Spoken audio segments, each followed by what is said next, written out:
Whatever it might be, if in addition to those things, there could also be a forgiveness and a healing event, and to move forward. And this community, I think, is ripe for that. The issue of reparations and repayment is dividing state lawmakers. A vote to renew the commission came to a standstill while the Senate debated the question. We shouldn't even be talking about funds.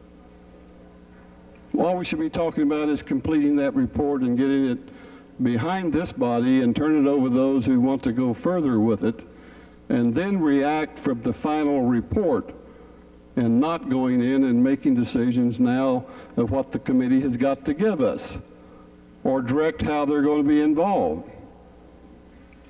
I just find that objectionable. I think we just need to all take a deep breath, let this commission do its work, let's not prejudge anything, and let's just step back and, in a sense, make all Oklahomans historians. I don't think it's right. I just think if they're going to do something, the city of Tulsa should take the lead, and they should tell us what their intent is, and if they want that piece of property, then they should come and ask for it. Why not have a memorial?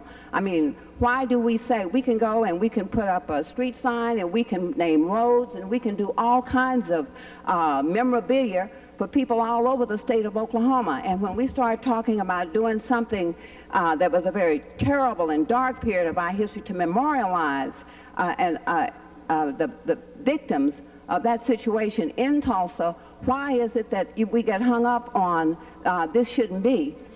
Ross, on the other hand, says forgiveness begins with an acknowledgement that a wrong has been committed. Reparations or not, he says the state of Oklahoma and the city of Tulsa owes survivors at least that much. There's talk of the state repaying survivors, but some resent the idea. It's a hot topic on the radio. Okay, then, if we can't repay enough, then why pay any? But you say pay some, a paltry sum, like how much? I mean, you had to ask those survivors. those who have homes, I mean, these were just one-room shacks that were destroyed. Yeah. These were nice homes and businesses. I would say to the community of blacks, give it up. We don't want to start another riot over paying back for one riot. Just give it up.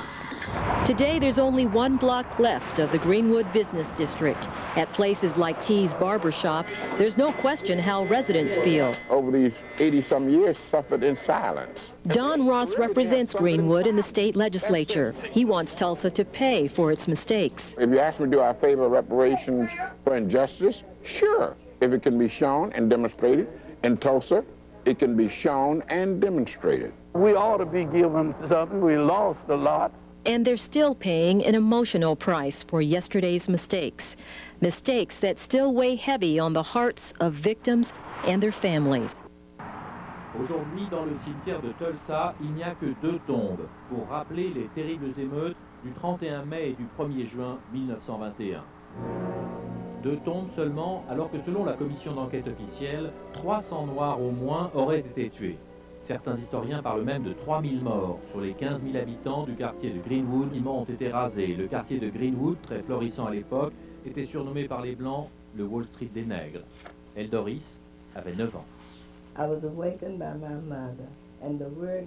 J'ai été réveillée par ma mère et j'ai eu la peur de ma vie. Elle m'a dit, Eldoris, debout, les Blancs tuent nos frères de couleur. La commission d'enquête propose d'accorder 120 000 francs à chacun des 80, mais la majorité des habitants de l'Oklahoma est contre. Tout ça ne fait qu'entretenir la haine des Noirs. Race relations were very poor at the time, and that was not just typical of Tulsa, that was typical all over the state, all over the nation. Black people just were not considered very important in those days. A lot of the people were jealous of what people had down on Greenwood at that time. They couldn't stand black people being prosperous. You take the younger generation that's coming on now, it's something that they don't know about. It's something they'll never experience, probably. I think it's important that we learn about the Tulsa race riots so it won't happen again. Greenwood did rebuild after the riot. It will never be the old Greenwood. And really that's good. Citizens should not be locked in because of color. There's already been healing. Knowledge is power. I have a dream that one day this nation will rise up and live out the true meaning of its creed. We hold these truths to be self-evident, that all men are created equal.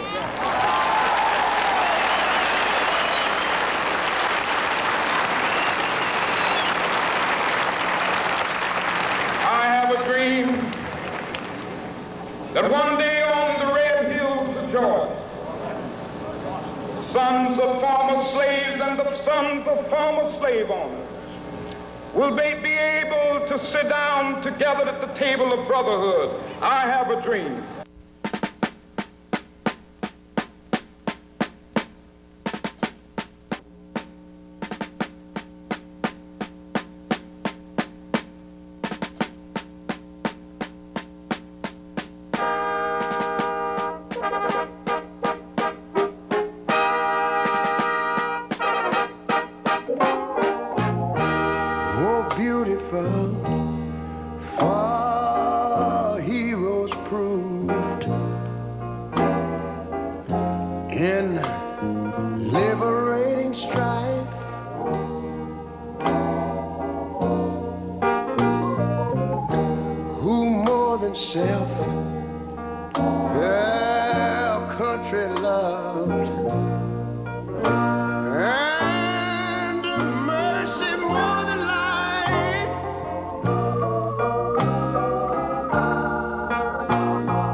Yeah.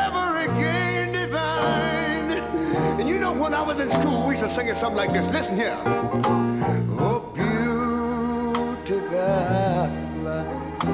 far spacious skies, far amber waves of grain,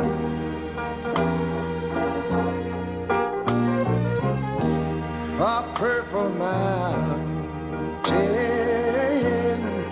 majesties,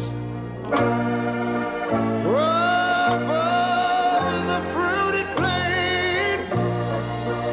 But now wait a minute, I'm talking about America, sweet America. You know, God done shed his grace on thee. He crowned our good. Yes, he did. Heavy brotherhood.